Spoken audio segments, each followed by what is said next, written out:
जब भी कोई व्यक्ति गौतम बुद्ध के संघ में शामिल होता था तो बुद्ध उसे सबसे पहले शांत रहने के लिए कहते थे। ध्यान की अवस्था में जाने से पहले उस भिक्षुक को शांत रहना सिखाया जाता था। आज के दौर में हर तरफ शोर ही शोर है। इसकी वजह से दिमाग में तनाव पैदा होना लाजमी है।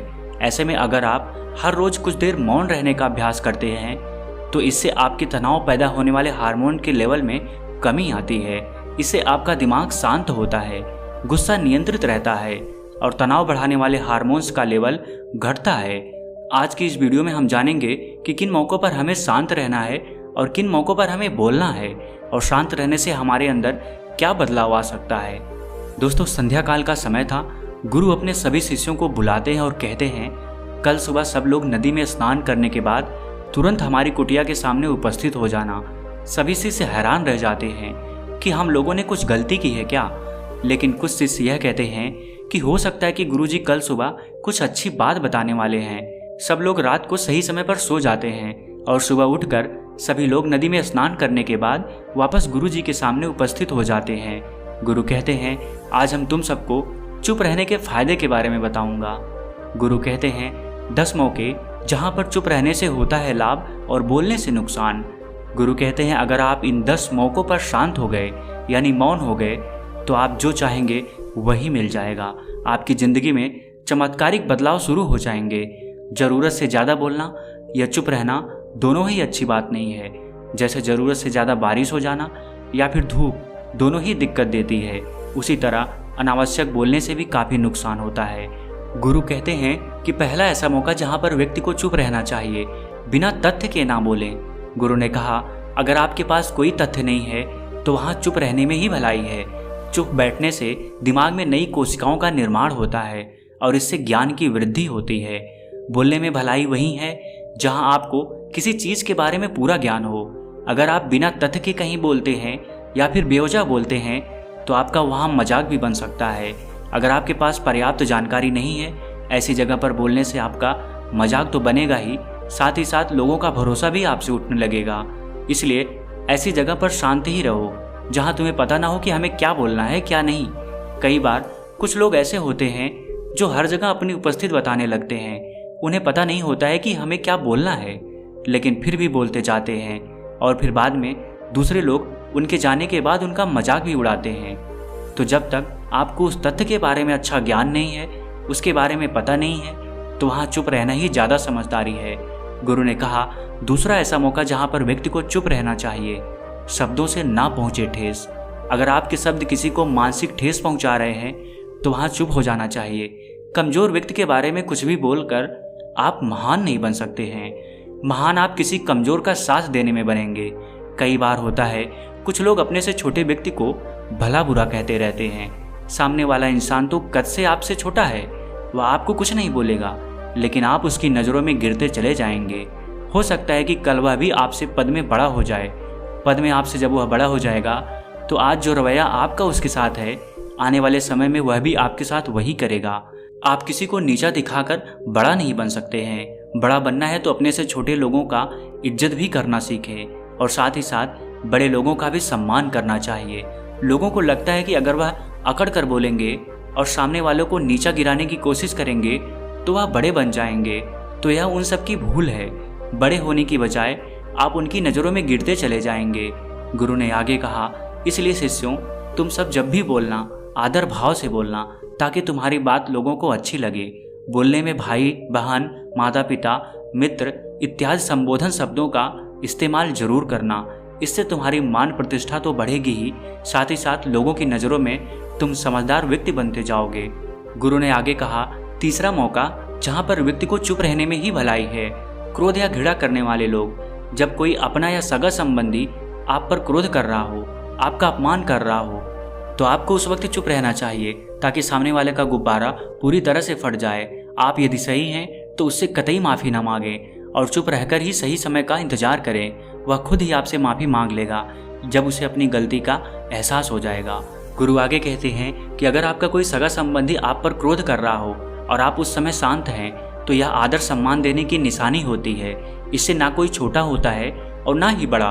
अगर आपको क्रोध आ रहा है तो आप या तो वहाँ से किसी का अनादर किए बिना चले जाएं या फिर चुप रहें। क्रोध करने से आपके रिश्ते खराब होंगे। क्रोध करने से हमेशा क्रोध करने वाले व्यक्ति का ही बुरा होता है। गुरु आगे कहते हैं कि एक बार की बात है, एक सांप जंगल से भागते हुए किसी राजा के अस्त्र घर में पहुंच गया। लोगों ने छेड़खानी की तो वह बहुत ही गुस्सा हो गया, जिससे वह अस्त्र घर में जो तलवार पड़ी हुई थी उसी को लपेटकर कसने लगा और धीरे धीरे उसका पूरा शरीर कट गया। यह गुस्सा उसे खा गया। ठीक उसी प्रकार हमारा गुस्सा भी हमारे शरीर को तलवार की भांति काटता रहता है। गुस्सा ध्यान से खत्म होता है। प्रतिदिन अगर आप ध्यान की मुद्रा में बैठते हैं तो आपका गुस्सा आपके नियंत्रण में रहेगा। गुरु आगे कहते हैं कि एक तो यह तरीका है कि आप प्रतिदिन ध्यान का अभ्यास करें।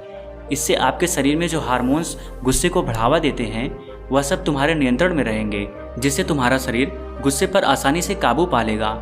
लेकिन एक तरीका यह भी है कि जब भी आपको गुस्सा आए तो आप यह समझने का प्रयास करो कि क्या मेरा गुस्सा जायज़ है या नहीं, हमें वहाँ पर बोलना चाहिए कि नहीं। जब आप खुद इस बात का आकलन लगा पाएंगे तो आपको खुद पता चल जाएगा कि हमें गुस्सा करना चाहिए या नहीं। फिर भी आपको गुस्सा आ रहा है तो आप वहाँ से हटने का प्रयास करें, वहाँ से दूर चले जाएं। धीरे धीरे समय के साथ आपका दिमाग शांत हो जाएगा।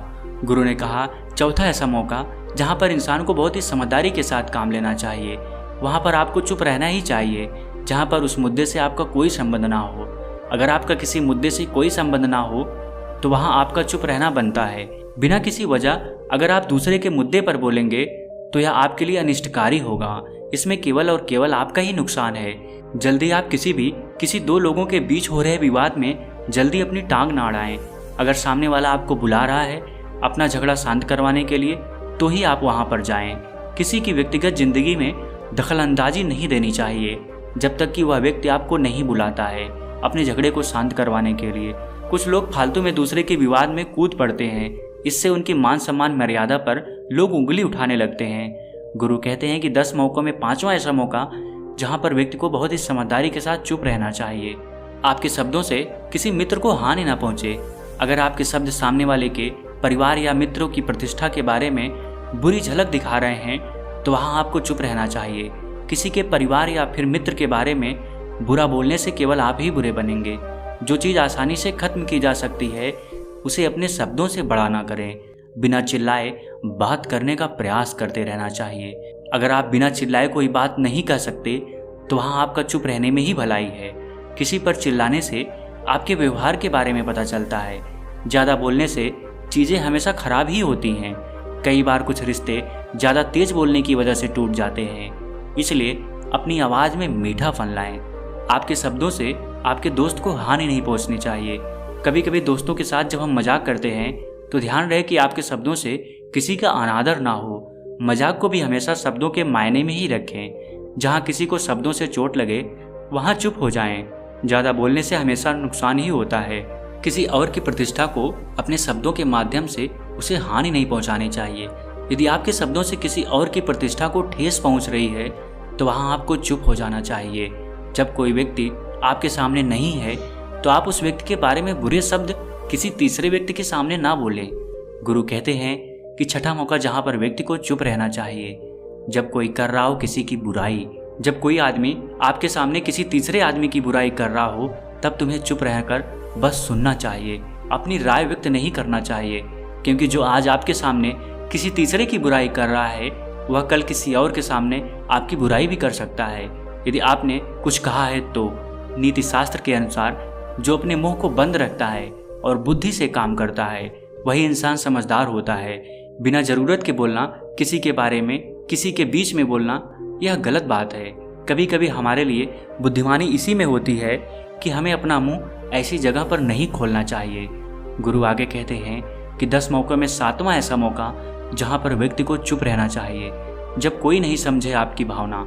यदि आपको लग रहा है कि कोई व्यक्ति आपकी भावना, दुख या परेशानी को शब्दों में नहीं समझ रहा है, यदि आपको लग रहा है कि सामने वाला व्यक्ति आपकी भावना या दुख को या आपकी जो परेशानी है उसको वह समझ नहीं पा रहा है या समझने का प्रयास ही नहीं कर रहा है या वह आपको ध्यान से सुन ही नहीं पा रहा है, तो ऐसे व्यक्ति के सामने आप चुप ही रहें।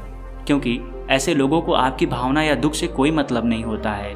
ऐसे लोगों को अपना राज बताकर आप पछताएंगे ही बाद में। इसलिए हर किसी को अपने मन की बात नहीं बतानी चाहिए।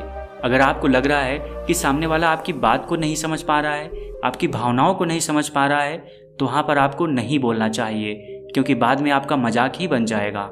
जब आपको लगने लगे कि सामने वाला आपकी भावनाओं को ठीक तरीके से समझ रहा है, आप जो कह रहे हैं वह ठीक से सुन रहा है, तभी आप उसे अपनी बात कहें। गुरु कहते हैं कि 8वां मौका जहाँ पर आपको चुप रहना चाहिए, जब कोई इंसान अपना दुख व्यक्त करे। यदि कोई इंसान अपने दुख या परेशानी को आपको बता रहा है तो इसका मतलब यह है कि वह आपको अपना समझ रहा है। ऐसे में तुरंत ही उसे समाधान बताने के बजाय चुप रहकर उसकी दुख या समस्या को सुने। उसके दुख या समस्या को किसी और को न बताएं। वह इसलिए नहीं बता रहा है कि आप उसकी समस्याओं का समाधान कर देंगे, बल्कि वह इसलिए भी बता रहा है कि सामने वाला उसकी बात को समझ रहा है। कई बार बताने से दुख कम हो जाते हैं। आपको अपना दुख इसलिए बता रहा होगा कि उसे लग रहा है कि आप उसकी बात को समझ रहे हैं। दुख बांटने से कम हो जाता है। इसलिए जब कोई व्यक्ति अपना दुख आपसे व्यक्त करे तो आप चुप मार के उसकी बात को बहुत ही ध्यान से सुने, ताकि उसके दुख कम हो जाए, उसके मन का बोझ हल्का हो जाए, क्योंकि उसके मन में जो भी बातें थी वह आपको सब बता दिया। गुरु आगे कहते हैं कि 10 जगहों में 9वीं ऐसी जगह जहाँ पर आपको चुप रहना चाहिए, जहाँ पर दुष्ट प्रकृति के लोग रह रहे हों और गाली गलौज कर रहे हों, तो आप वहाँ पर मत जाइए। ऐसी जगहों से आप चुपचाप निकल जाएं, अर्थात अपनी प्रतिक्रिया दिए बिना आप वहाँ से चले जाएं, क्योंकि जिसकी जुबान खराब होती है, जो दुष्ट प्रकृति के लोग होते हैं, उनको आप ऐसे समय में नहीं समझा सकते हैं। जब उनका दिमाग पूरी तरह से शांत हो जाए तभी वह आपकी बात सुनेंगे। इसलिए जहाँ पर दुष्ट प्रकृति के लोग हों, आपकी बात को ना मानते हों और ना ही सुनते हों, तो आपको वहाँ पर नहीं बोलना चाहिए। गुरु कहते हैं कि 10वां ऐसा मौका जहाँ पर आपको शांत हो जाना चाहिए। अपनी सफलता का राज हर किसी को ना बताएं। कई बार होता है कि कुछ लोग जो सफलता को बहुत ही जल्दी अर्जित कर लेते हैं, तो वे हर जगह अपनी सफलता का ढिढोरा पीटने लगते हैं। ऐसे में क्या होता है कि कई लोग आपकी सफलता से खुश नहीं होते हैं। अगर आप अपनी सफलता का जबरदस्ती लोगों में ढिढोरा पिटवा रहे हैं, तो लोगों की नकारात्मक ऊर्जा आपको प्रभावित कर सकती है। जब आप सफल होंगे तो सबको पता चल जाएगा कि आप सफल हो गए हैं।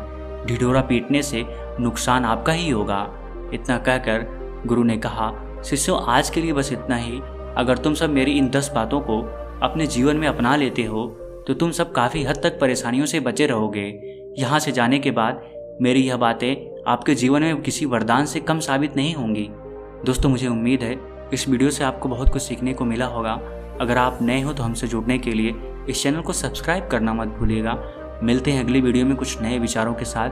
तब तक के लिए आपका बहुत बहुत आभार।